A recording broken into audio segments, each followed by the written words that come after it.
The late autumn wind swept through the grounds of Ashworth Manor with a mournful whisper, carrying with it the scent of dying leaves and approaching winter, and within the grand estate's eastern drawing-room, Duchess Eleanor Ashworth sat in perfect stillness beside a window that overlooked gardens, slowly surrendering their colour to the season's inexorable march toward dormancy. The fire in the hearth crackled with false cheer, its warmth unable to penetrate the cold that had settled into her bones over the past 2 years, a cold that had nothing to do with temperature and everything to do with the particular variety of loneliness that comes from being unseen by the one person whose gaze should matter most. Her fingers turned the wedding band on her left hand with absent, practiced movements, watching how the firelight caught in the modest sapphires set into the gold, remembering with bitter clarity the day it had been placed there by a man who had looked somewhere past her shoulder during the entire ceremony, his jaw set with grim duty, his eyes empty of anything resembling joy or even basic acknowledgement of her presence. 2 years had passed since that cold morning in the chapel, 2 years of existing as little more than a ghost in her own home, and a spectre. Her husband moved around with the careful precision of someone navigating a room in darkness, never once allowing his gaze to fall upon her face, never once truly seeing her despite sharing a surname, a home, a life that was no life at all. Duke Christopher Ashworth had perfected the art of avoidance with such thoroughness that Eleanor had begun to wonder if she had somehow become translucent, if the force of his determined blindness had actually rendered her invisible, erasing her from reality itself through sheer will and practiced indifference. She knew the servants whispered about it, about the Duke who treated his wife with less acknowledgement than he afforded the furniture, who would leave a room if she entered it, who scheduled his days with military precision to ensure their paths crossed as infrequently as possible, and when circumstance forced them into proximity, he would fix his gaze on points just beyond her, his attention carefully calibrated to miss her entirely. The marriage had been arranged, she knew,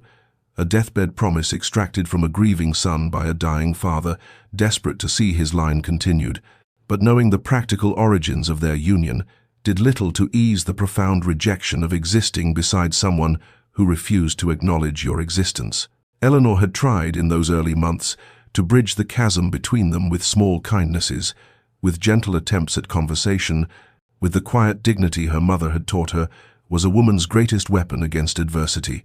But kindness required a recipient, conversation required a participant, and dignity, and she was learning, was cold comfort when weighed against the soul-deep weariness of being persistently, deliberately unseen. The ring felt heavier today than it had yesterday, its weight somehow increasing with each rotation around her finger, and for the first time since the morning it had been placed there, Eleanor allowed herself to consider what it might feel like to remove it, to slip the band from her finger and set it aside,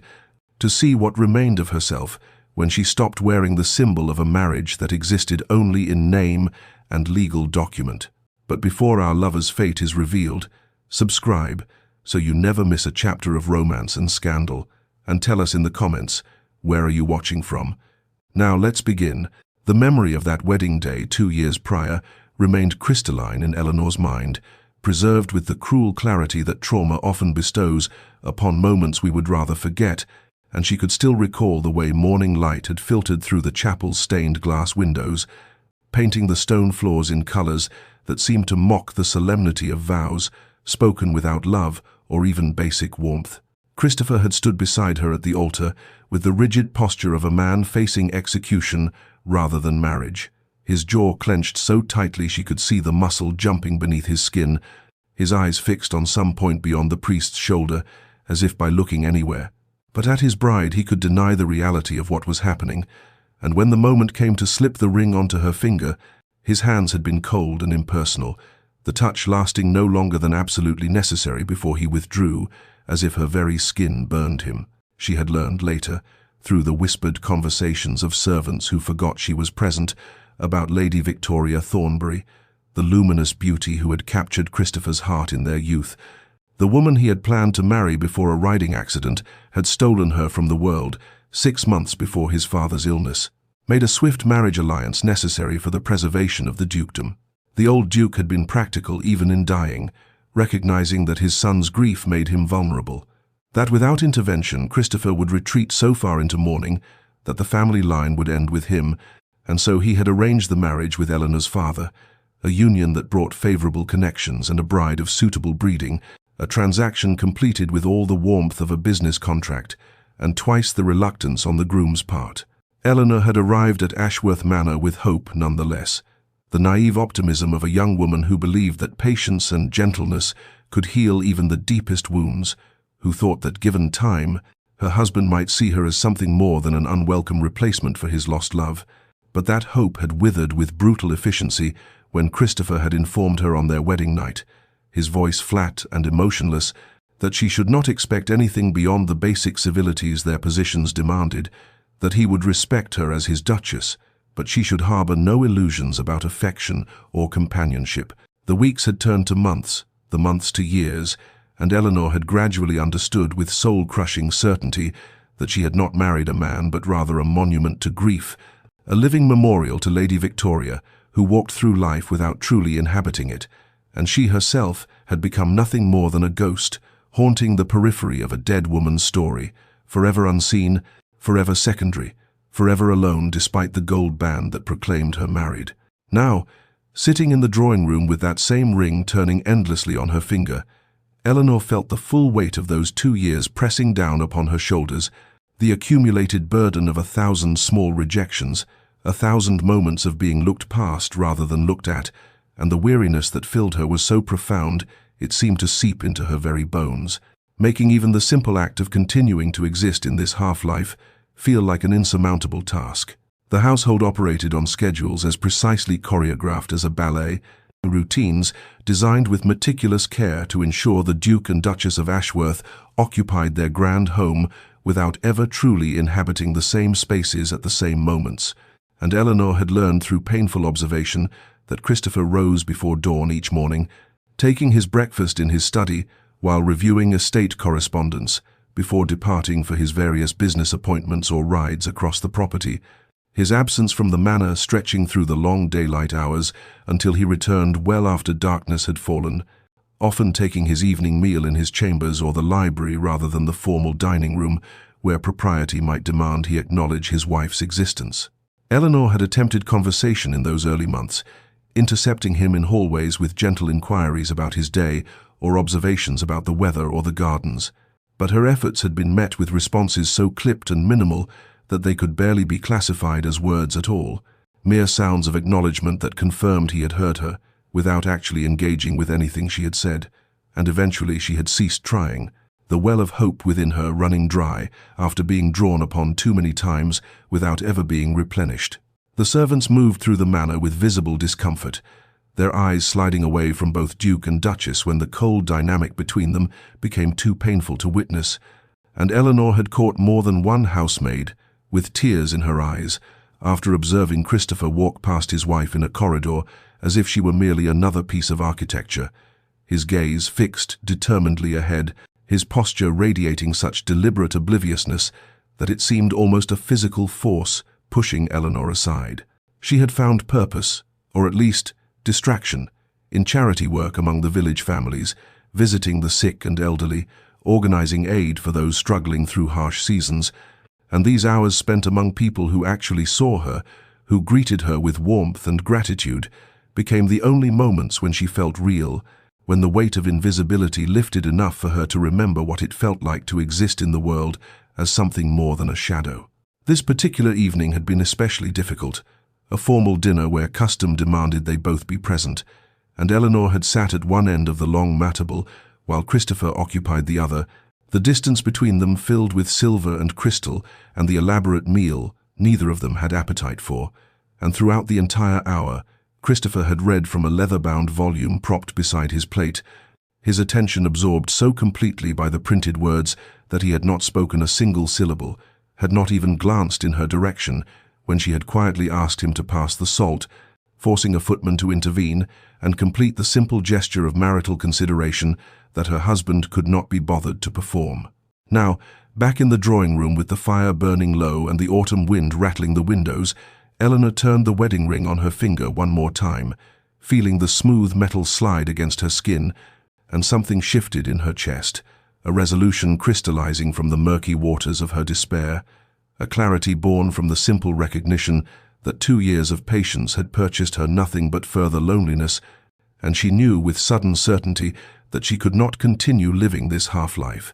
could not keep wearing the symbol of vows that only she honored, could not remain invisible in her own existence, simply because the man who had promised to cherish her had chosen instead to pretend she did not exist. The crisis arrived on a rain-swept evening in late October, when Eleanor found herself walking past Christopher's chamber on her way to her own rooms, and heard through the partially open door the sound of his voice speaking in sleep, the words indistinct at first, but growing clearer as she paused despite herself. And then she heard it, clear as cathedral bells in the quiet hallway. "Victoria, please don't leave me," spoken with such raw anguish that it seemed to tear from somewhere deep within him, a pain so profound that even unconsciousness could not contain it, and Eleanor stood frozen in the corridor as the truth she had known intellectually crashed into her with visceral force. The understanding that 2 years of patience and dignity and quiet hope had changed absolutely nothing, that she was no closer to being seen by her husband now than she had been on their wedding day, that she would always and forever be competing with a ghost she could never hope to displace, because the dead remain perfect in memory, while the living accumulate flaws with every breath. She retreated to her chambers with legs that trembled beneath her skirts, dismissing her lady's maid with a voice that came out steadier than she felt, and sat at her vanity, staring at her own reflection as if seeing a stranger. This woman who had allowed herself to become invisible, who had accepted crumbs of basic civility and called it marriage, who had worn the symbol of vows that meant nothing to the man who had spoken them, and the ring on her finger suddenly felt unbearably heavy, a shackle rather than an adornment, a lie she had been complicit in telling to the world and to herself. The next morning, her maid Margaret found her red-eyed and hollow, and with the perceptiveness that came from years of service, the older woman had set down the breakfast tray and asked gently if her grace wished to talk, and Eleanor, so starved for genuine human connection that even this small offer of understanding broke through her careful composure, had told her everything, the words spilling out in a rush about the wedding night's rejection, the 2 years of being looked past, the name spoken in sleep that confirmed what she had always suspected, and Margaret had listened with an expression that moved from sympathy to indignation, finally saying in her forthright way, "Begging your pardon, Your Grace, but a woman's got to have some dignity, and there's no dignity in wearing the ring of a man who won't even do you the courtesy of looking at you. Ghost or no ghost, grief or no grief, a body's got to respect herself if nobody else will." The words had struck Eleanor like a physical blow, not because they were harsh, but because they were true, because they gave voice to the knowledge that had been growing in her heart like a dark flower, the recognition that continuing as she had been was not patience or virtue, but rather a slow form of self-erasure, a willing participation in her own diminishment, and she had looked down at her wedding ring with new eyes, seeing it not as a symbol of hope or commitment, but as evidence of her complicity in accepting the unacceptable, in allowing herself to become less than whole, because a man who had never chosen her was too trapped in grief to see what he was doing to another human soul. That night, Eleanor lay awake in her bed, listening to the rain against the windows and conducting a brutal inventory of her life, acknowledging that she had become a shadow in her own existence,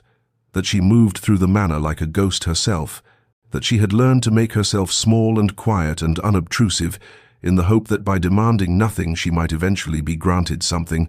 but 2 years had taught her that self-abnegation purchased nothing but further neglect, that Christopher would never wake from his grief-induced stupor if she continued enabling him to ignore reality, and more importantly, that she deserved better than this half-life regardless of whether he ever changed or not. The decision crystallized in the darkest hours before dawn, settling into her bones with a finality that felt like both grief and relief,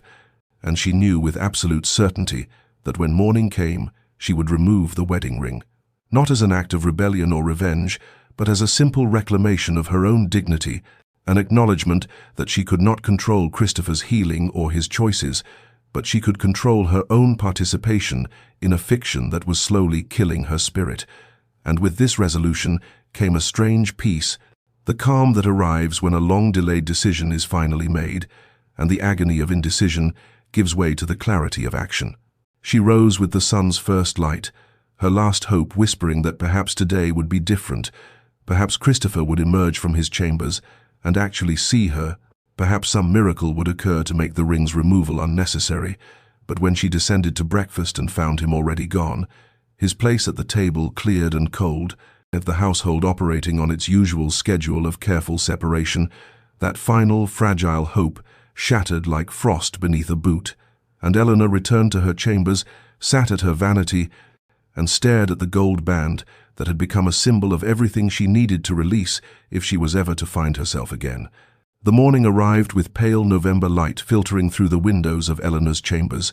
and she sat at her vanity with her heart beating so heavily she could feel it in her throat, her hands trembling slightly as she reached for the wedding ring that had circled her finger for 2 years, and the act of sliding it off was both simpler and more momentous than she had imagined. The gold band slipping over her knuckle with barely any resistance, as if it too recognized that it no longer belonged there, and when she set it on the polished wood surface before her, the small metallic sound it made seemed impossibly loud in the quiet room, final as a judge's gavel. Her finger looked strange and pale, the skin beneath where the ring had rested a shade lighter than the rest of her hand, a band of untouched flesh that marked where the symbol of her marriage had been, and Eleanor stared at this mark with feelings that tangled into a knot she could not fully unravel. Liberation and grief twisted together so tightly that she could not separate one from the other, freedom and loss, occupying the same space in her chest until she thought she might shatter from the pressure of containing both. She picked up the ring again, holding it to the morning light, watching the way the gold caught and reflected the pale sun, and for a moment she considered putting it back on, reconsidering this gesture that felt both necessary and terrifying. But then she thought of Christopher speaking Victoria's name in his sleep, of 2 years spent being invisible in her own home, of the slow erosion of her spirit that came from accepting the unacceptable, and her resolve hardened like steel, tempered in fire. Eleanor opened her jewelry box, the one she had brought from her family home, lined with blue velvet and containing the modest collection of pieces she had inherited from her mother, and she placed the wedding ring inside, not hidden but not discarded either, an acknowledgement that she was not destroying her marriage, but rather refusing to pretend it existed in any meaningful form until Christopher chose to make it real. The act felt ceremonial, a private ritual marking the end of one chapter and the uncertain beginning of another. And when she closed the box, she felt something shift in her chest, a lightness that came from setting down a burden she had carried for far too long, the exhausting weight of hope that had curdled into something bitter and heavy. She dressed with Margaret's help, choosing a gown of deep emerald that she had not worn before, a color brighter than the muted grays and browns she had favored in recent months. And when the maid noticed the bare finger, she said nothing, but Eleanor caught the small nod of approval, the slight softening around the older woman's eyes that communicated understanding and support. Christopher had already departed for his morning ride when Eleanor descended to breakfast, the household operating on its usual schedule of careful separation, and she took her seat at the table with her hands resting on the white tablecloth, her bare left hand visible to anyone who cared to look, and she felt exposed in a way that had nothing to do with propriety and everything to do with vulnerability, as if she had removed armor she had not even realized she was wearing. The footman poured her tea with the same deference as always, his eyes flickering to her hand and then quickly away, and Eleanor lifted her cup with fingers that no longer trembled, feeling the strange lightness of her hand without the ring's familiar weight, and she thought to herself, with a clarity that surprised her, "I will learn to live for myself now, whatever that means, whatever it costs. I will remember that I am a person who exists whether Christopher Ashworth chooses to see me or not." And with this thought came a sense of purpose she had not felt in 2 long years, a determination to reclaim the parts of herself she had allowed to wither in the cold shadow of her husband's grief. The days that followed Eleanor's removal of the wedding ring unfurled with a strange mixture of trepidation and expanding possibility, as if she had opened a window in a room that had been sealed for too long, and was only now beginning to feel fresh air move through spaces that had grown stale with disuse. The first change came when Lady Pemberton's invitation arrived for a small afternoon gathering, the sort of social engagement Eleanor had declined with increasing frequency over the past 2 years, her excuses growing thinner as her isolation deepened. but now she found herself penning an acceptance with a hand that felt steadier than it had in months. The simple act of agreeing to attend a tea party, seeming like a small revolution against the circumscribed existence she had allowed to become her prison. She summoned the dressmaker to her chambers, a woman who had made her mourning-adjacent wardrobe of greys and subdued browns, and requested new gowns in colors that had seemed too bold, too alive for the ghost wife she had been. Rich burgundies and deep sapphires and emerald greens that would mark her as a woman who existed in the present rather than one who had faded into the manor's shadows. And when the dressmaker's eyes flickered to her bare ring finger, Eleanor met her gaze with a calm that surprised them both, offering no explanation because she owed none. Her chambers became the next frontier of transformation, as Eleanor instructed the household staff to remove the heavy damask curtains that had made the rooms feel like a tomb even in daylight, replacing them with lighter fabrics that allowed the November sun to illuminate corners that had been perpetually dim. And she brought in flowers from the conservatory, bright chrysanthemums and late-blooming roses that added color and life to spaces that had reflected her own withering spirit. And each small change felt like an act of reclamation, a taking back of territory she had ceded without even realizing she was surrendering. The household staff navigated these changes with the careful discretion that came from years of service in great houses, their eyes noting the absent ring and the transformed chambers, and the Duchess, who seemed to stand taller, speak more clearly, move through the manor with purpose rather than the tentative half-presence that had characterized her existence for 2 long years. And though they said nothing directly, Eleanor felt their subtle support in the efficiency with which her requests were carried out, in Margaret's approving nods, in the way the footmen seemed to look at her rather than past her, as they had learned to do in imitation of their master. She attended Lady Pemberton's gathering wearing a gown of deep blue that made her eyes seem larger and brighter, and found herself actually enjoying the company of women she had held at arm's length, their conversation about books and charity work, and the small dramas of their social circle, feeling like nourishment after years of starvation. And when Lady Hartley asked after the Duke with the careful politeness that people used when discussing difficult subjects, Eleanor answered with a composure that came from having finally accepted the truth of her situation, saying simply that His Grace remained devoted to his estate business, the words neither a lie nor an elaboration of fiction. Meanwhile, Christopher maintained his usual patterns as if the world had not shifted beneath his feet,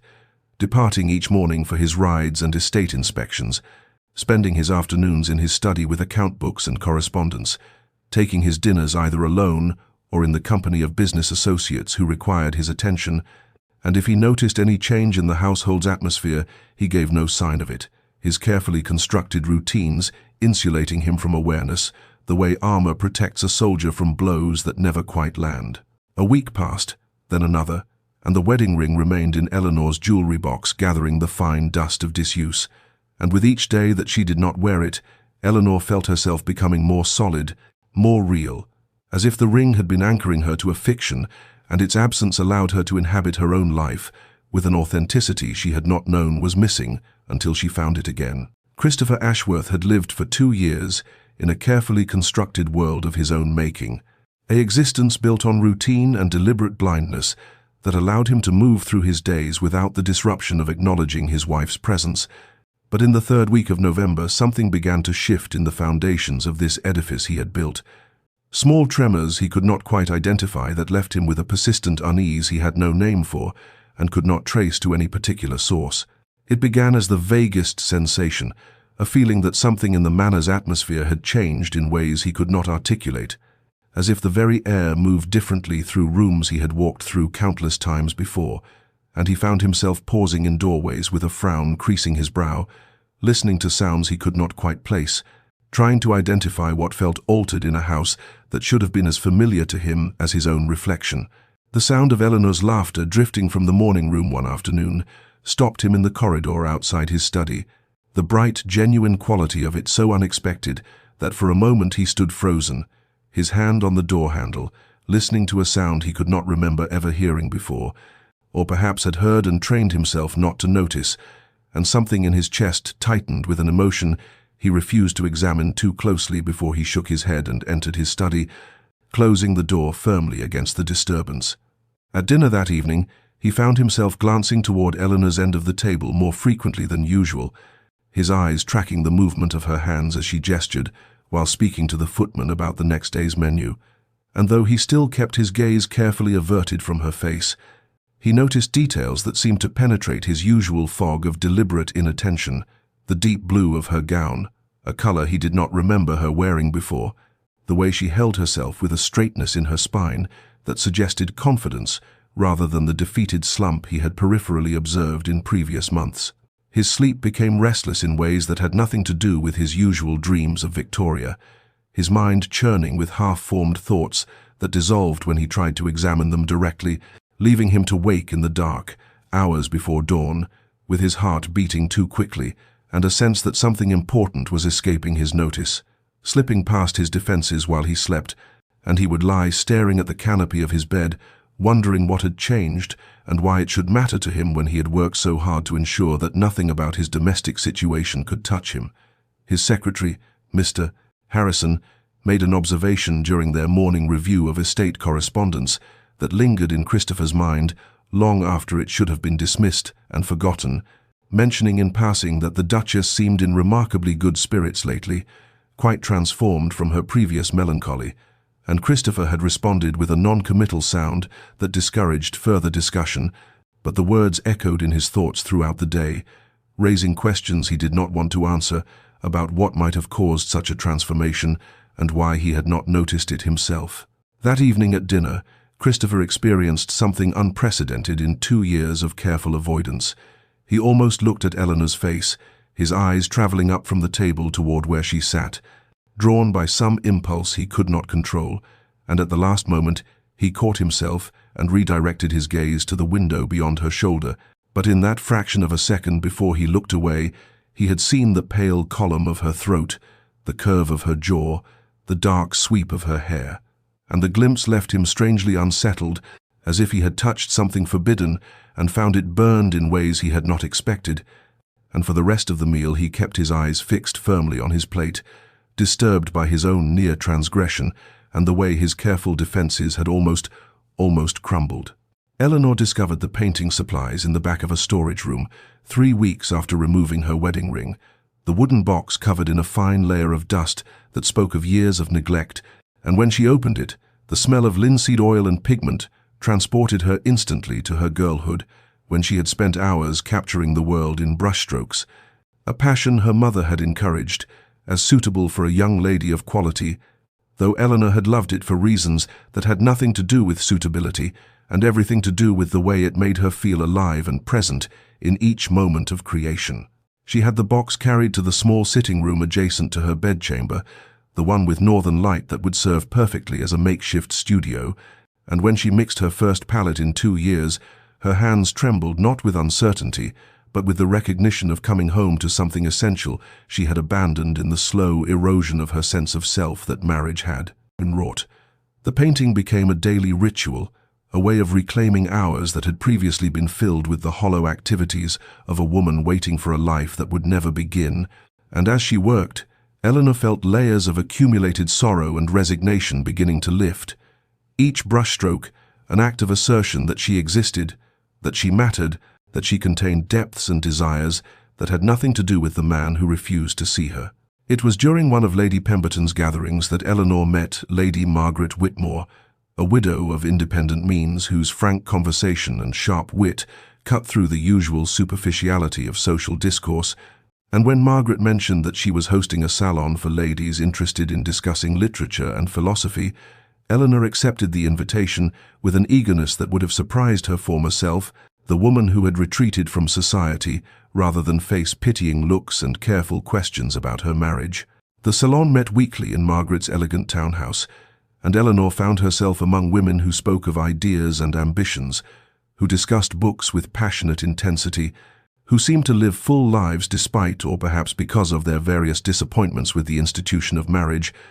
and in their company, Eleanor felt her mind awakening from the numbness that had settled over it, like frost over a garden. Margaret became something unexpected in Eleanor's carefully circumscribed existence, a true friend, someone who asked direct questions and expected honest answers, who listened to Eleanor's halting admissions about her marriage with neither judgment nor false comfort, but rather with the understanding of someone who had survived her own trials and emerged with her dignity intact.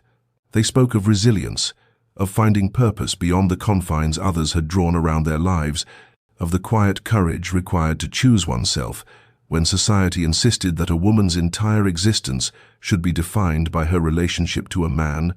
and these conversations planted seeds in Eleanor's consciousness that took root and flourished in the fertile ground of her newfound autonomy. One afternoon, while painting, Eleanor realized with a start that she had been working for 3 hours without a single thought of Christopher entering her mind,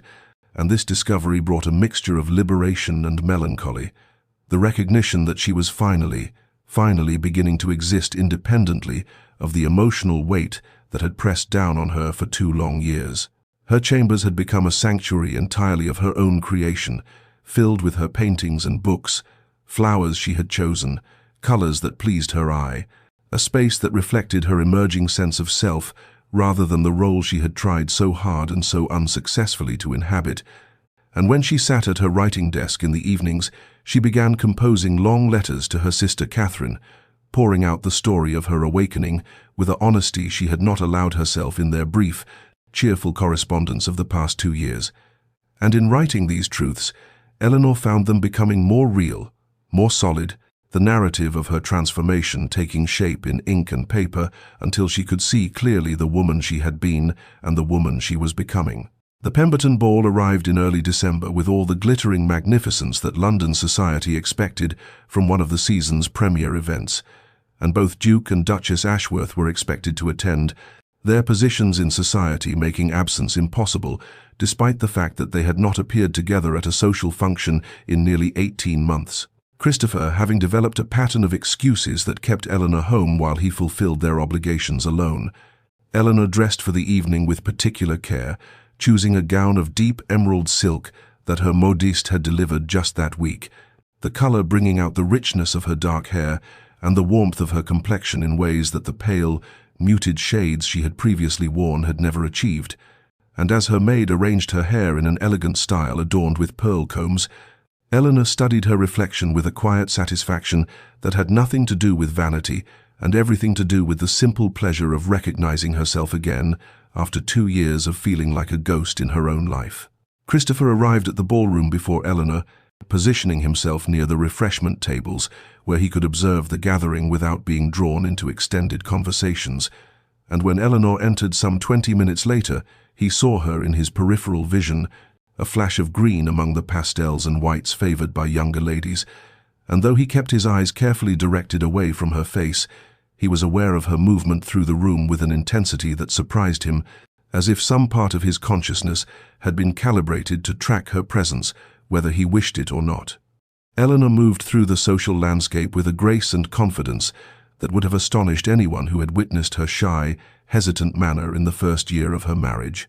accepting introductions and engaging in conversation with an ease that suggested genuine enjoyment rather than dutiful performance. And when the dancing began, she was immediately claimed by Lord Hastings for a waltz, then by Mr. Pemberton's eldest son for a quadrille, then by a succession of gentlemen whose attention to the Duchess seemed to Christopher, watching from his position against the wall, to be unusually persistent and marked by an admiration that made something hot and uncomfortable twist in his chest. He told himself his irritation stemmed from concern for propriety, that Eleanor's enjoyment of all this male attention reflected poorly on his management of his household, but the explanation felt hollow even to him, failing to account for the way his hands clenched when he saw her laughing at something. Lord Hastings said, or the sharp surge of something that felt dangerously like jealousy when young Pemberton held her hand a moment too long after their dance concluded. Christopher found himself moving closer to where Eleanor stood, surrounded by admirers, close enough to hear her voice as she discussed some point about Italian art with a gentleman he vaguely recognized from his club, and the intelligence and wit in her conversation struck him with unexpected force, as if he were hearing a stranger speak rather than the silent, defeated woman who sat at the opposite end of his dinner table each evening, and he wondered, with a confusion that bordered on anger when she had become this person, this vibrant creature who drew eyes and admiration effortlessly. It was as he stood there, his gaze fixed somewhere near Eleanor's shoulder, that he noticed the bare finger of her left hand as she gestured during conversation, the absence of her wedding ring registering in his consciousness with the force of a physical blow, and though he could not have said why this detail should matter when he had worked so carefully to notice nothing about her, the sight of that naked finger sent a shock through his system that left him breathless and disturbed. Christopher left the ball within the hour, claiming a headache to their hosts, and spent the carriage ride back to Ashworth Manor, staring out at the dark London streets, with his mind churning through questions he had no desire to answer, wondering why Eleanor had removed her ring and when she had done so, what it meant that he had not noticed until now, and most disturbing of all, why the discovery filled him with a panic he could neither name nor understand, as if something he had not known he valued was slipping away while he stood frozen in the prison of his own making. Christopher found himself standing in the east wing of Ashworth Manor on a grey December afternoon, the wing that housed Eleanor's private chambers, and he could not have explained what impulse had drawn him there when he had spent 2 years carefully avoiding this part of the house, structuring his movements to ensure they never coincided with hers. Yet here he stood in the corridor outside her sitting room, with his heart beating uncomfortably fast, and his hands clenched at his sides, as if bracing against some invisible force. The door stood slightly ajar, and through the opening he could see that the room had been transformed since he had last glimpsed it during those early weeks of their marriage, the heavy burgundy drapes replaced with curtains of soft cream that allowed the winter light to fill the space, and everywhere he looked he saw evidence of Eleanor's presence, books stacked on the side table, a shawl draped over the back of a chair, fresh hothouse roses in a crystal vase that filled the air with their delicate scent. He pushed the door open wider, knowing she was out visiting Lady Margaret and would not return for hours, and stepped into what felt like foreign territory, a space that belonged so completely to someone he had refused to know that entering it seemed an act of trespass. Yet he could not stop himself from moving deeper into the room, drawn by a curiosity that felt dangerously like hunger. The paintings stopped him in his tracks, canvases propped against the wall and arranged on a makeshift easel near the window, and Christopher stood before them with something close to shock, for he had not known Eleanor painted, had not known she possessed this talent, had never thought to ask or observe or care about what she might do with the endless hours of solitude he had imposed upon her. The paintings were remarkable, landscapes rendered with a sensitivity to light and shadow that spoke of genuine skill and a keen observational eye, still lifes that captured the quiet beauty of ordinary objects, and there, turned to face the wall as if she had not wished to see it, a portrait that made Christopher's breath catch in his chest when he turned it around. The woman in the portrait sat alone in a window seat, her face turned toward light that streamed through glass, and though Eleanor had not painted her own features with photographic precision, there was no mistaking the subject, the dark hair, the graceful line of her neck, the posture that somehow conveyed both solitude and a strange, hard-won contentment, as if the woman had made peace with her isolation and found in it a kind of freedom. Christopher stared at this painted version of his wife, this woman alone but not broken, and felt the first real stirrings of guilt, the recognition that while he had been carefully not looking at Eleanor, she had been here creating beauty, cultivating an interior life he knew nothing about, existing in dimensions he had never bothered to imagine. He moved to her writing desk, knowing he should not, knowing this was a violation of her privacy, yet unable to stop himself from picking up the book that lay open there, a volume of poetry by Elizabeth Barrett Browning, and he saw that Eleanor had marked certain passages, had written notes in the margins in a small, precise hand, and one annotation in particular arrested him. Love that endures must first survive indifference, but can a heart survive what breaks it? The question hung in Christopher's mind as he set the book down carefully, exactly as he had found it, and he understood with a clarity that felt like waking from a long sleep that he knew nothing about the woman he had married, nothing about her thoughts or dreams or the interior landscape of her heart, and this ignorance was not accidental but deliberate, a choice he had made every day for 2 years, a choice that had cost Eleanor everything and cost him more than he had understood until this moment, when he stood surrounded by the evidence of a life she had built in the spaces his rejection had created. The dinner party Christopher hosted for his business associates in mid-December was an obligation he could not avoid, a gathering of railway investors and their wives who expected the full hospitality of Ashworth Manor, and Eleanor presided over the evening with a grace that would have seemed impossible to anyone who had witnessed her withdrawn, tentative manner in the early months of their marriage, moving through the courses with an effortless charm that kept conversation flowing and guests engaged in ways that made Christopher feel like a stranger in his own home, watching a performance he had no part in creating. She wore a gown of midnight blue that he glimpsed only in his peripheral vision, and her voice carried down the length of the table with a warmth and animation he had never heard from her before, discussing topics that ranged from recent exhibitions at the Royal Academy to debates in Parliament, with an intelligence and wit that drew admiration from every gentleman present, and Christopher found himself listening despite his determination not to, caught by the musical quality of her laughter, when Mr. Thornton made some observation about the absurdity of modern architecture, a laugh that seemed to come from genuine amusement rather than polite obligation, full-throated and unrestrained in a way that made something tighten painfully in his chest. He heard Eleanor engage Mrs. Thornton in a spirited discussion about Italian opera, revealing that she had studied music in her youth and could play both pianoforte and harp. Information that struck Christopher with the force of revelation, for how could he not know these things about his own wife? How could he have lived in the same house with her for 2 years and remained ignorant of these fundamental aspects of her character? And the question disturbed him more than he wished to acknowledge. When dinner concluded and the ladies withdrew to allow the gentlemen their port and cigars, Mr. Hartley, the eldest of Christopher's business partners, raised his glass with a benevolent smile and declared, "You are a fortunate man, Ashworth, to have secured such a duchess. Your wife is a credit to your house, intelligent and gracious in equal measure. We were just remarking that you must count yourself blessed in your marriage." The words hung in the smoke-filled air, and Christopher felt every eye turned toward him, waiting for the expected response, the conventional pleasantries that should have come easily to a man married 2 years, but his throat constricted, and the practiced phrases died unspoken, for how could he claim fortune in a marriage he had deliberately destroyed? How could he speak of blessings when he had treated Eleanor with a cruelty that now seemed monstrous in its sustained deliberation? And his silence stretched too long, became awkward, until he managed only a terse nod and a murmured agreement that satisfied no one, least of all himself. When the gentlemen rejoined the ladies in the drawing-room, Christopher positioned himself near the fireplace where he could observe without participating, and he found his attention drawn inexorably toward Eleanor, despite his best efforts at indifference, his gaze tracking her movements as she sat at the pianoforte at Mrs. Hartley's request, and played with a skill that suggested years of dedicated practice, her bare fingers moving across the keys with confidence and precision, and he almost looked at her face then, almost turned his head, those crucial degrees that would have brought her features into full view, almost allowed himself to see what he had forbidden himself to acknowledge,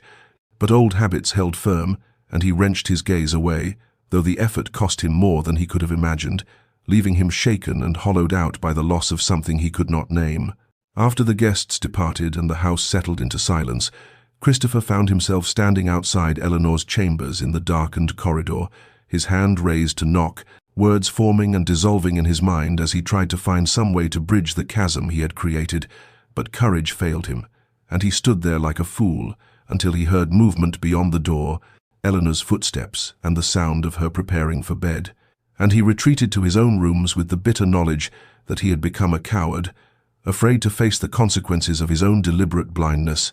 afraid most of all that if he finally looked at Eleanor, truly looked at her, he would have to acknowledge everything he had destroyed and everything he might have had if he had chosen differently 2 years ago, when his father's death had forced him into a marriage he had not wanted and punished Eleanor for a crime she had never committed. Eleanor's announcement came at breakfast 3 days after the dinner party, delivered in the same composed tone she might have used to comment on the weather, informing Christopher that she had accepted her sister's long-standing invitation to visit the family estate in Derbyshire and would be departing within the week for a fortnight's stay, the first time she would leave Ashworth Manor since their wedding 2 years prior. And Christopher felt something lurch in his chest at the news, though he could not have named the emotion, could not understand why the prospect of Eleanor's absence should affect him when he had spent every day of their marriage ensuring they remained as separate as 2 people sharing a house could be. He opened his mouth to object, to say something that might delay or prevent her departure, but the words died unformed, because what right did he have to protest? What claim could he possibly make on her time or presence when he had treated her as if she did not exist, and so he merely nodded and returned his attention to his newspaper, while Eleanor continued speaking about travel arrangements and household matters in that same calm, distant voice that suggested she was discussing plans with a business associate rather than her husband. The days before her departure passed with an efficiency that troubled Christopher more than he wished to acknowledge, Eleanor moving through the manor with quiet purpose, as her lady's maid packed trunks and coordinated with the housekeeper about what would be needed during the Duchess's absence, and Christopher found himself tracking these preparations from a distance, standing at windows that overlooked the courtyard where servants loaded her belongings, lingering in corridors where he might glimpse her passing, though he maintained his careful practice of never looking directly at her, even as something in him strained toward her with an urgency that felt dangerously close to panic. On the morning of Eleanor's departure, Christopher positioned himself in his study, where the window provided a clear view of the entrance, and he watched as she emerged in a traveling dress of deep green, her posture straight and her movements unhurried. And he noticed how she paused to speak with Mrs. Hartwell, the housekeeper, with what appeared to be genuine warmth, how she smiled at something one of the footmen said as he handed her into the carriage, how she settled into her seat and gazed up at the manor's facade with an expression he could not read from this distance, but that seemed to contain neither regret nor longing, only a kind of peaceful resolution. The carriage rolled down the long drive and disappeared beyond the gates, and Christopher remained at the window long after it had gone, gripped by a sense of loss so acute it took his breath away, and the manor seemed to shift around him in Eleanor's absence, the silence taking on a different quality, heavier and more complete, as if her departure had removed something essential from the house's atmosphere, some vital presence he had never consciously registered, but whose absence left everything hollow and strange. He moved through the rest of the day in a state of distraction he could not shake, finding himself standing in doorways, wondering what he had meant to do there, picking up books and setting them down unread, and when evening came and he sat alone at the long dining table, where just days before Eleanor had presided over their guests with such grace and wit, her empty chair seemed to consume all his attention, an absence more powerful than any presence. And Christopher understood with a clarity that felt like falling that the manor had not been his home for these past months. It had been Eleanor's, that she had filled it with life and light. He had been too deliberately blind to see, and now that she was gone he was left in a house that felt less like a residence and more like a mausoleum, empty and cold and utterly devoid of the warmth he had not known he was missing until it disappeared. The silence of Ashworth Manor in Eleanor's absence was not merely the absence of sound, but something deeper and more unsettling, a stillness that seemed to press against Christopher's consciousness with accusatory weight as he wandered through rooms that suddenly felt unfamiliar despite his having lived in them all his life, and he found himself gravitating toward the spaces Eleanor had claimed as her own. The morning room where she took her tea, the small library where she read in the afternoons, the music room where he now realized she must have practiced the pianoforte that had so impressed his dinner guests, each space bearing traces of her presence that he had never consciously registered, but that now seemed painfully obvious in their accumulated detail. He stood in the doorway of the conservatory where winter light filtered through glass panes onto the small writing desk Eleanor had positioned near the windows, and he saw her correspondence laid out with characteristic neatness, letters to her sister and to Lady Margaret, and to various charitable organizations, and he understood with a shock of recognition that she had built an entire life within these walls, a life he had known nothing about because he had deliberately chosen ignorance, had constructed his whole existence around not seeing her, not acknowledging her, not allowing her to become real to him in any way that might have demanded his attention or his care. When dinner time arrived that first evening, Christopher sat alone at the long mahogany table where Eleanor's empty chair seemed to draw his gaze with magnetic insistence, and he found he could not eat, could not focus on the food before him or the newspaper he had brought as distraction, because all he could think about was how Eleanor had sat there night after night for 2 years, enduring his deliberate discourtesy, his reading and his silence and his absolute refusal to acknowledge her presence,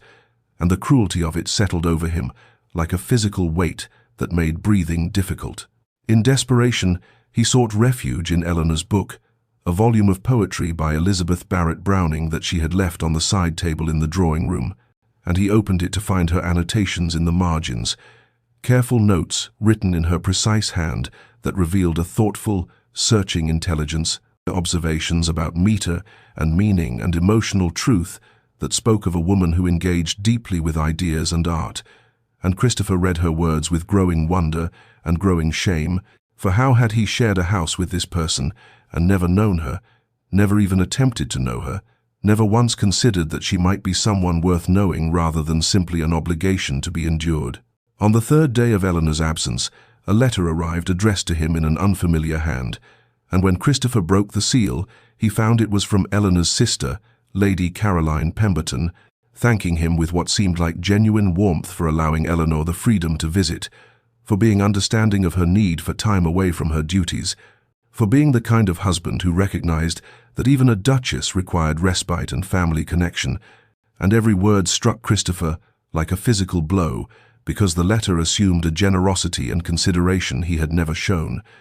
painted him as a thoughtful partner, when the truth was that Eleanor had not asked his permission because she had understood with perfect clarity that she did not need it, that their marriage was so hollow and so devoid of genuine connection that her movements were her own affair and his opinion irrelevant. The phrase haunted him through sleepless nights and distracted days, that word allowing, as if Eleanor were a possession whose activities required his approval rather than a person with her own agency and her own desires. And Christopher was forced to confront the uncomfortable truth that he had indeed treated her exactly that way, had viewed her as an inconvenient addition to his household rather than as his wife, had given her the title and the position and the material comforts of being Duchess of Ashworth, while denying her the one thing that might have made any of it meaningful, which was simple human recognition, a basic acknowledgement of her existence and her worth. He sat in his study as winter darkness fell early over the grounds, and for the first time in 2 years Christopher allowed himself to think consciously about Eleanor, not as an abstract problem or an unwanted obligation, but as a person, a woman who had entered his house with hope and had been met with systematic cruelty, who had tried to build bridges and had been rebuffed at every turn, who had finally stopped trying and had found her own path forward, and the thought that formed in his mind was simple and devastating and impossible to dismiss. What have I done? On the 7th morning of Eleanor's absence, Christopher found himself walking through the Winterbear Gardens toward the family chapel that stood at the edge of the estate grounds, a small stone building where generations of Ashworths had been baptized and married and mourned, and where a memorial plaque for Lady Victoria Hartley bore witness to the woman whose death had defined the last 3 years of his life, and he had not visited this place since the week after Victoria's passing, and had avoided it with the same deliberate care he had applied to avoiding Eleanor, but now he felt drawn there by a need he could not fully articulate, a sense that some essential reckoning awaited him in that quiet, sacred space. The chapel was cold and dim, winter light filtering through stained glass windows to paint colored shadows across worn stone floors, and Christopher stood before Victoria's memorial with his hands clasped behind his back, studying the inscription he had commissioned in his grief, the words that spoke of beauty and grace and love eternal, and he waited for the familiar wave of sorrow to crash over him, the devastating sense of loss that had consumed him in the months after her death. But what came instead was something quieter and more complicated, a sadness certainly, but also a strange kind of distance, as if he were looking at a memorial for someone he had known long ago rather than the woman he had believed himself destined to marry. He spoke aloud to the empty chapel, his voice rough with disuse and emotion, telling Victoria things he had never said when she lived, admitting that he had made her into something she had never been, had transformed a genuine affection into a grand romantic tragedy, because grief was easier than acceptance, because mourning an idealized love was simpler than building a real one with the flesh and blood woman who had become his wife. And as the words spilled from him, Christopher understood with devastating clarity that he had been punishing Eleanor, not for failing to be Victoria, but for being real, for being present, for demanding through her very existence that he engage with life rather than retreat into the comfortable fiction of eternal mourning. The realization settled over him like winter frost, cold and inescapable, and Christopher sank onto one of the wooden pews and dropped his head into his hands, finally allowing himself to see the full scope of his cruelty, the systematic way he had denied Eleanor every basic human courtesy, had treated her not merely with indifference, but with active contempt, refusing to look at her as if she were something shameful or grotesque, when the truth was that his refusal had nothing to do with Eleanor herself, and everything to do with his own cowardice, his fear that if he allowed himself to see her, he might have to acknowledge that Victoria was truly gone, and that life continued despite his grief, and that he had married a woman who deserved better than to be a ghost in her own home. He sat in the silence of the chapel as shadows lengthened, and the afternoon wore on, and Christopher made a decision that felt both terrifying and inevitable, acknowledging to himself and to the memory of Victoria that it was time to let her rest. Time to stop using her death as an excuse for his own emotional abdication. Time to try, however imperfectly and however late, to be the husband Eleanor deserved, rather than the monument to grief he had become, though he had no idea how to begin, no template for transformation.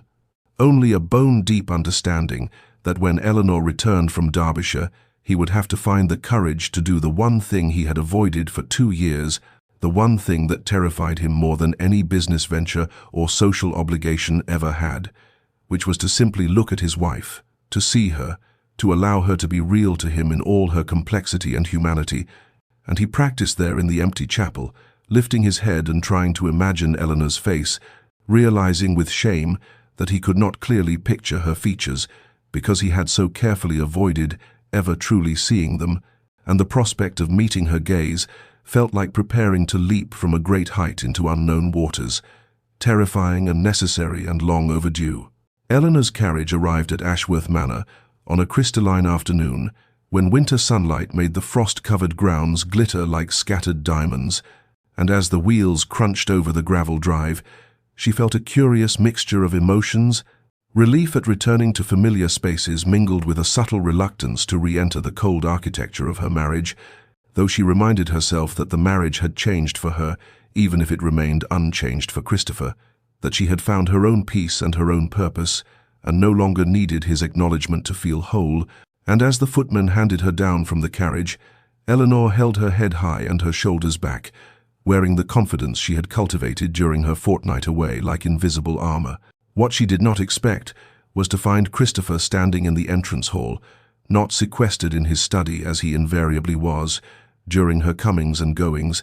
and the sight of him waiting there stopped Eleanor momentarily in the doorway, her careful composure faltering for just an instant before she recovered and moved forward with measured grace, and she saw him shift his weight slightly as she approached,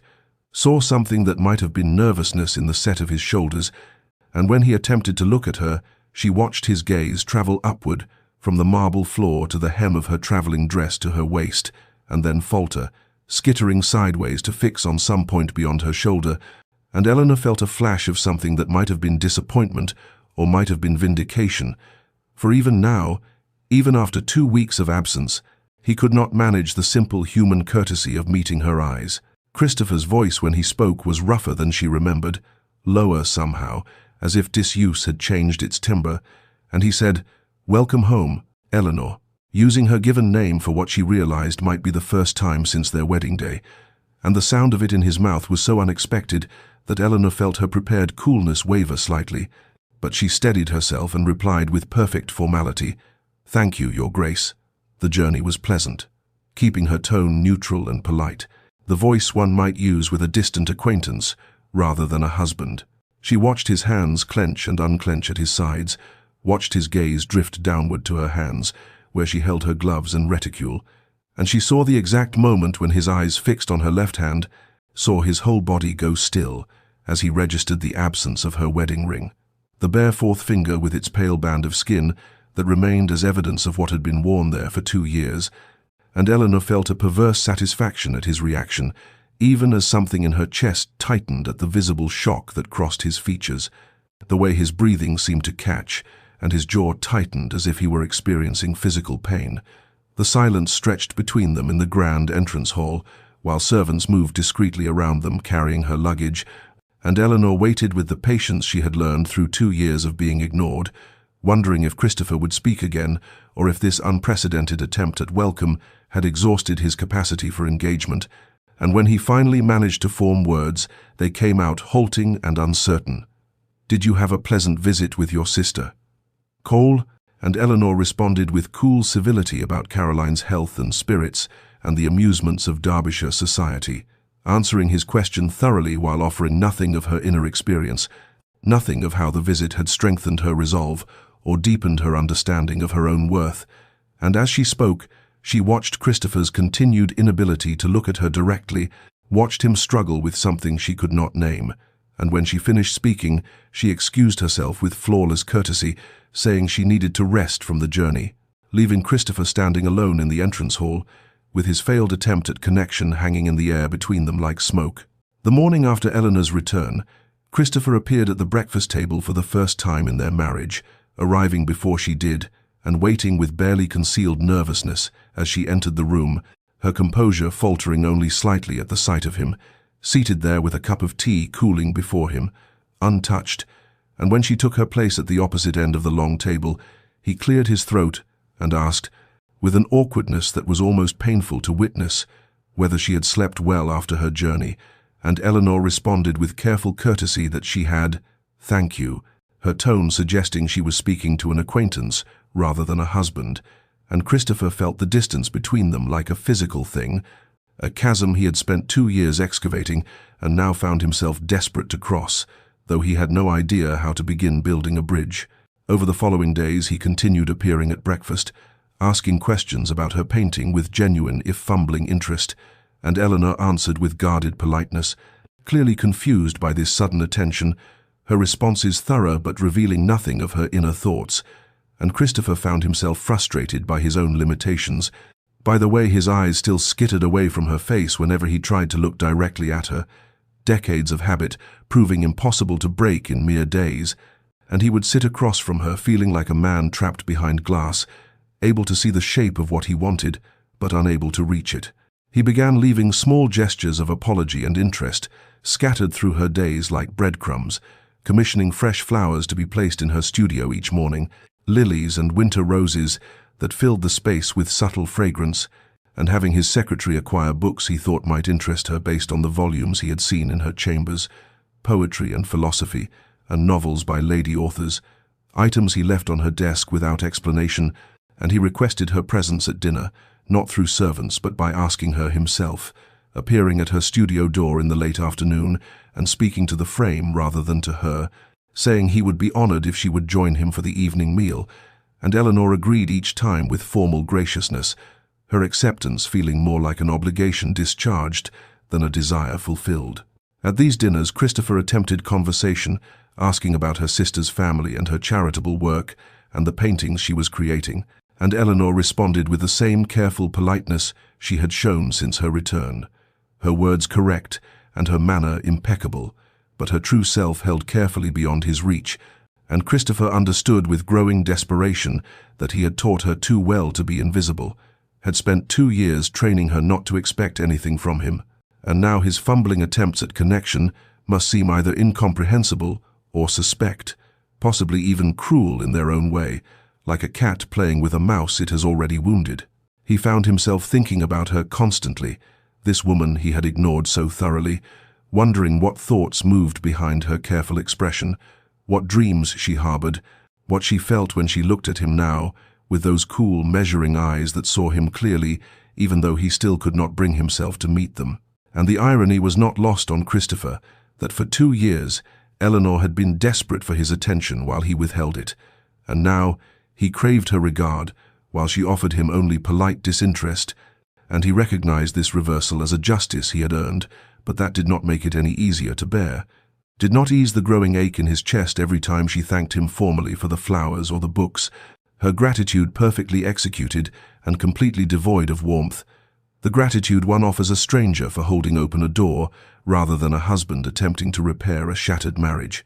The confrontation came on a grey afternoon when sleet tapped against the windows of Eleanor's studio, and she had been attempting to paint for an hour without success, her mind too restless to focus on canvas and colour, too occupied with the strange metamorphosis occurring in her marriage, and when Christopher appeared in her doorway bearing yet another offering, this time a leather-bound volume of Elizabeth Barrett Browning's sonnets. Eleanor set down her brush with deliberate care and turned to face him directly, her voice steady and clear when she said, "Christopher, We need to speak plainly about what is happening here." And she watched him freeze in the doorway, watched his gaze fix on the painting behind her rather than on her face, and the familiar avoidance ignited something fierce in her chest,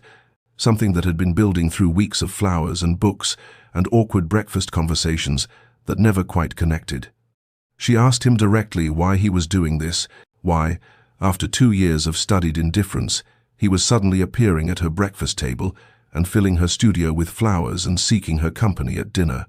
And Christopher's response came haltingly, his words stumbling over each other as he tried to explain that he had been wrong, that he had realized during her absence how thoroughly he had failed her, that he wanted to try to be a proper husband. And Eleanor listened with her hands folded before her, those bare hands with her ring finger still showing its pale band of absence. And when he finished speaking, she said with quiet dignity, "You cannot even look at me while you say these things." The words hung in the air between them like an accusation and a plea, and Eleanor watched Christopher flinch as if she had struck him, watched him try and fail again, to raise his eyes to her face, and she felt a dangerous mixture of anger and sorrow rise in her throat as she began to speak about the 2 years of invisibility, about sitting across from him at dinner tables, feeling less substantial than the furniture, about speaking to him and receiving grunts or silence in return, about slowly disappearing in her own home until she was little more than a ghost haunting the corridors of Ashworth Manor. She told him about the nights she had lain awake, wondering what was wrong with her that her own husband could not bear to look at her, about the gradual erosion of her self-worth, about the careful reconstruction of her dignity that had required her to stop seeking his approval and start seeking her own. And Christopher stood motionless in the doorway, listening to this litany of his cruelties with his jaw tight and his hands clenched at his sides. And when she paused, he said, his voice rough with shame, "I am sorry, Eleanor. I am deeply, profoundly sorry for the pain I have caused you." But Eleanor shook her head slowly and replied that apologies were not enough, that she would not accept half measures or symbolic gestures, that if he truly wanted to repair what he had broken, he needed to actually change, and not just perform change while maintaining the same careful distance he had always kept. She told him then about removing her wedding ring, about the morning she had slipped it off her finger and placed it in her jewelry box, about what that act had meant, the reclamation of herself from a marriage that had never truly acknowledged her existence. And she saw Christopher's eyes drop again to her bare hand, saw something that looked like anguish cross his features, and she said softly but firmly that she would not put that ring back on for gestures and pleasantries, that she deserved a husband who could look at her, who could see her, who could acknowledge her as a living, breathing person rather than an inconvenient reminder of duty. And if he could not offer her that, then she would prefer he return to his previous indifference rather than torment them both with this awkward pretense of connection. That evening, Christopher found himself walking through the manor with no destination in mind, his feet carrying him through corridors and down staircases until he emerged into the garden, where twilight was surrendering to full darkness, and the air held that electric quality that precedes a storm, and he saw Eleanor standing near the fountain, with her shawl drawn tight against the rising wind, her face turned upward toward the roiling clouds, and something in Christopher's chest cracked open like ice breaking in spring thaw, some final resistance shattering under the accumulated weight of his loneliness and shame and desperate longing, and he walked toward her without conscious decision, his feet moving across the gravel path, while thunder rumbled in the distance and the first fat drops of rain began to fall. He stopped 3 paces from her, close enough to see the way the wind caught strands of her dark hair and pulled them free from their pins, close enough to hear her breath, and Eleanor turned toward him with surprise written across her features, and Christopher felt his heart hammering against his ribs as he forced himself, truly forced himself with every ounce of will he possessed, to raise his eyes from the ground and look at her face, to actually look at his wife's face for the first time in their 2 years of marriage. And the world seemed to tilt and realign as his gaze met hers. She had grey eyes, he discovered, grey eyes with flecks of blue like storm clouds shot through with lightning, and they were looking back at him with a mixture of wariness and shock, and something he could not quite name, and her face was not the face he had imagined in the rare moments when he had allowed himself to think about her features. It was better and more complex and more beautiful, with high cheekbones and a mouth that held both strength and softness, and there was intelligence in those eyes. and pain, and a hard-won dignity that he had forged through his neglect, and Christopher felt the full weight of 2 years of blindness crash over him like a wave, felt the enormity of what he had refused to see, this remarkable woman who had lived in his house like a ghost because he had made her one. Eleanor stood perfectly still under his gaze, rain falling harder now and soaking through both their clothes,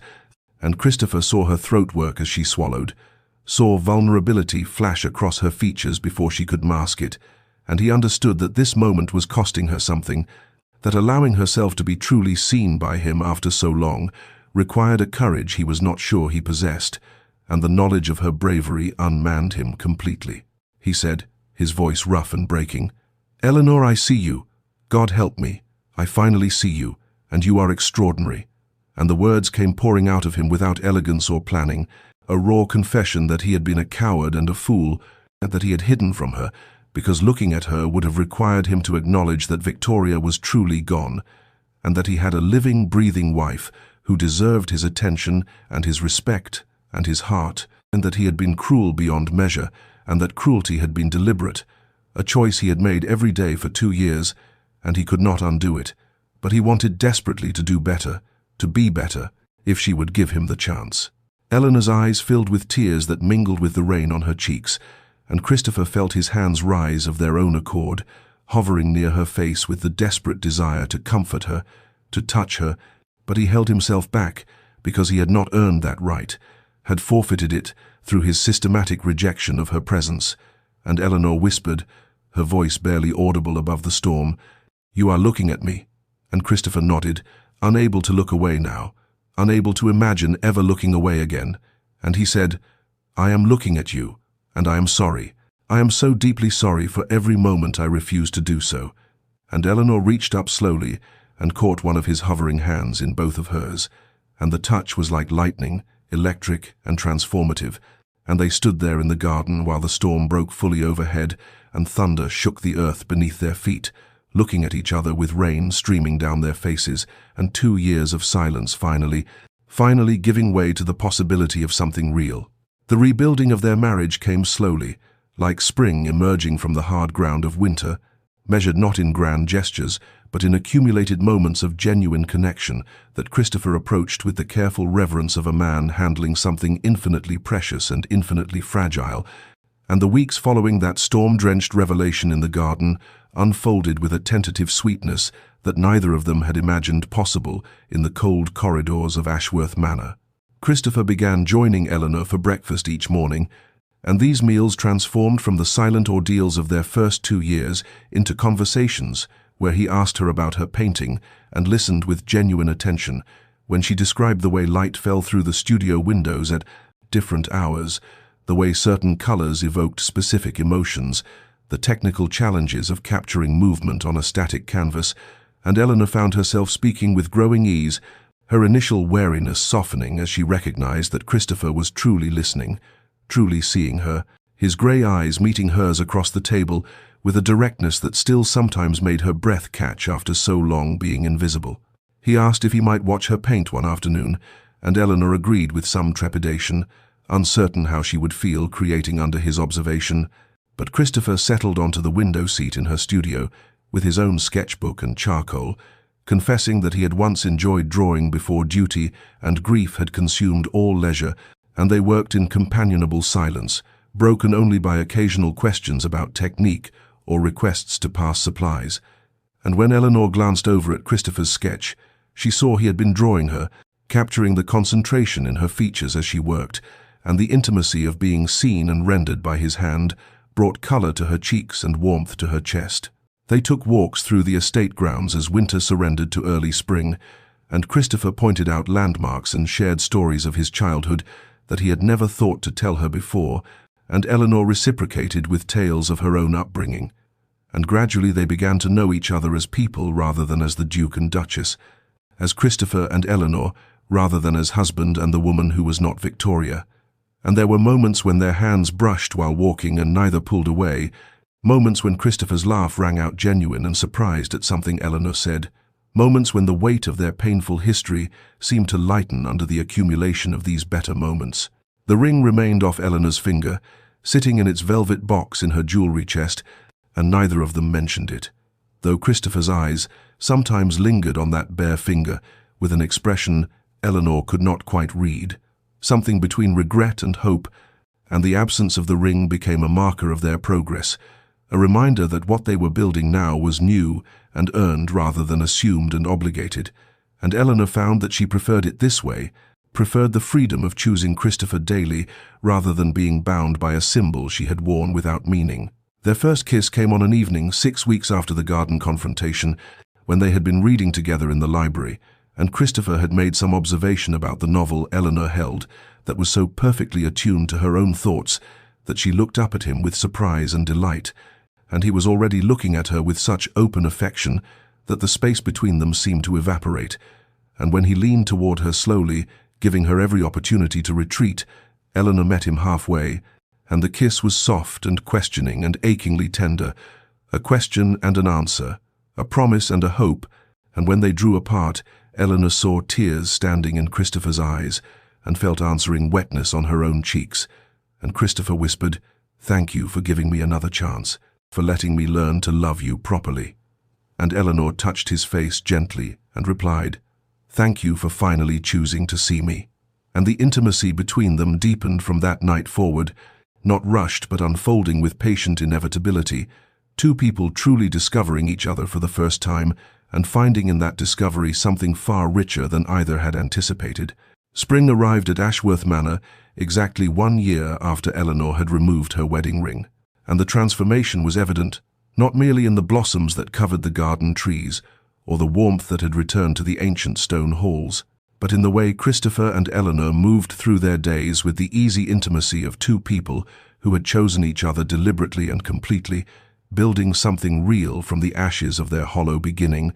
And on a morning when sunlight streamed through the breakfast room windows and Eleanor was laughing at something Christopher had said about the new foal in the stables, he reached into his waistcoat pocket and withdrew a small velvet box that made Eleanor's breath catch in her throat. The ring inside was nothing like the cold family heirloom she had worn during those terrible first years,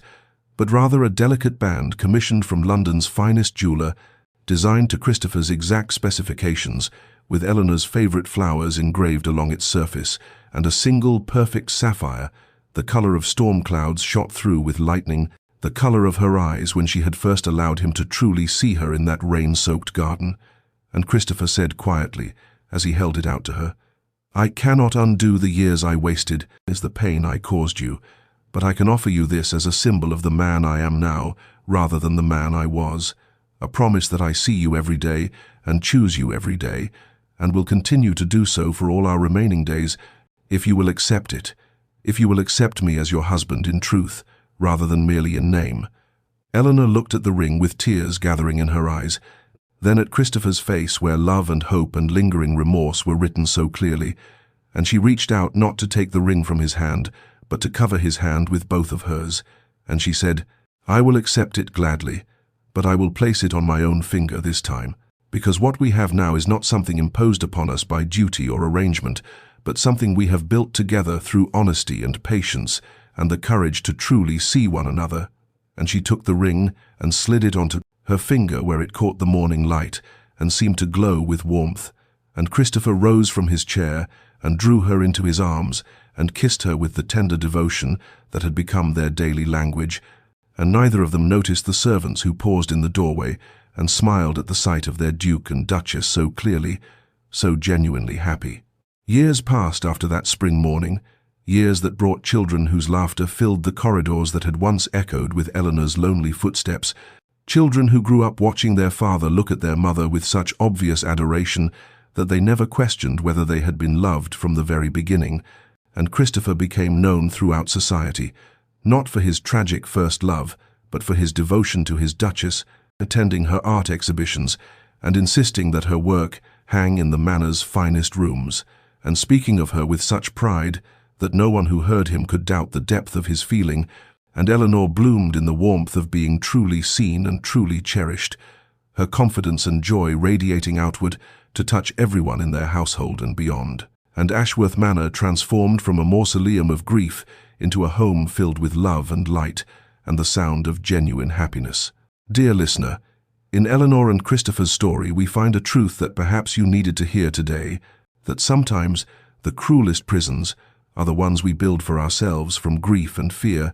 and the refusal to be present in our own lives. And sometimes the bravest act is not enduring mistreatment with silent dignity, but claiming your own worth and stepping away from what diminishes you, as Eleanor did when she removed that ring and chose herself. Yet we also see that transformation is possible even for those who have caused great harm, that the willingness to truly see another person, to acknowledge one's cruelty and commit to change, and can open pathways to redemption that seemed forever closed, though such redemption must be earned through consistent action rather than mere words or wishes. If you find yourself invisible in your own life, if you have been patient beyond reason while receiving nothing in return, know that you deserve to be seen and valued, and that choosing yourself is not selfishness, but necessary preservation of your soul,